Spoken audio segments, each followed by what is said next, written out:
노후에 꼭 지켜야 할 한 가지를 꼽자면 건강이라고 할 수 있어요. 돈이 많아도 시간이 많아도 건강이 뒷받침되지 않으면 제대로 즐길 수 없죠. 그런데 우리는 건강하면 신체적 건강을 먼저 떠올립니다. 그러나 신체적 건강뿐만 아니라 정신적 건강도 매우 중요합니다. 노후에 이거 하나 바로 정신적 건강은 꼭 지켜야 합니다. 노후의 인간관계에서 스트레스를 받으면 정신적 건강은 쉽게 무너집니다. 노후에는 인간관계에서 오는 스트레스를 줄이는 것이 정신 건강을 지키는 데 중요한 요소예요. 노후의 인간관계에서 스트레스를 받지 않고 마음을 지키려면 가장 중요한 것은 적당한 거리 두기이다. 이는 관계를 완전히 끊으라는 의미가 아니라 내 마음이 힘들어지지 않는 선에서 균형을 유지하는 것이다. 예를 들어 오랜 친구와 자주 만나다 보면 의견이 맞지 않거나 사소한 갈등이 생길 때가 있다. 젊을 때라면 적극적으로 해명하고 풀려 노력했겠지만 노후에는 굳이 모든 관계를 완벽하게 유지하려 애쓸 필요가 없다. 불필요한 논쟁이나 오해를 줄이기 위해 때로는 한 발짝 물러서고 연락을 줄이며 자연스럽게 거리를 조절하는 것이 좋다. 실제로 한 노부부는 퇴직 후 더욱 가까운 친구들과 자주 어울렸지만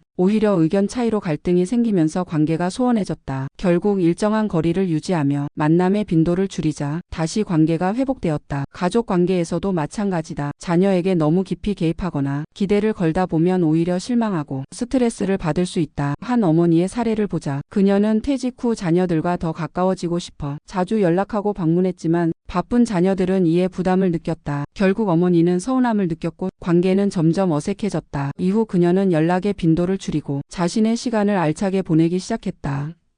그녀는 지역 도서관에서 자원봉사를 시작하고 취미로 그림을 배우면서 자신의 시간을 의미 있게 채웠다. 그 결과 자녀들도 더 편하게 어머니를 대하게 되었고 관계는 오히려 좋아졌다. 또한 새로운 인간관계를 맺을 때도 신중해야 한다. 노후에는 외로움을 달래기 위해 무조건 많은 사람을 만나려는 경우가 있는데 이는 오히려 더 큰 피로감을 불러올 수 있다. 동호회나 모임에 참여할 때도 나와 잘 맞는 사람들과의 관계를 유지하고 억지로 불편한 자리를 지속하지 않는 것이 중요하다. 예를 들어 한 60대 남성은 퇴직 후 지역 동호회에서 새로운 친구들을 사귀려 했지만 지나치게 많은 모임과 활동이 부담이 되어 오히려 스트레스를 받았다. 결국 그는 자신이 진정으로 즐길 수 있는 소규모 모임을 선택했고 그곳에서 깊이 있는 관계를 맺으며 만족감을 느꼈다. 기대치를 낮추는 것도 한 가지 방법이다. 사람에게 너무 많은 기대를 하면 실망도 커지기 마련이다.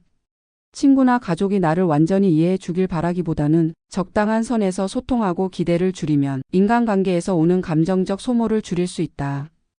예를 들어 한 노부부는 자녀들이 자주 찾아오지 않는다고 서운해했지만 그 기대를 줄이고 자녀들이 방문할 때 더 즐거운 시간을 보내기로 하면서 관계가 더 원만해졌다. 마지막으로 혼자 있는 시간을 즐길 줄 아는 것이 중요하다. 인간관계에서 오는 스트레스를 줄이는 가장 확실한 방법은 혼자 있는 시간을 편안하게 보내는 능력을 기르는 것이다. 독서, 산책, 취미 활동 등을 통해 나만의 시간을 소중히 여기면 외로움에서 오는 불안도 자연스럽게 줄어든다.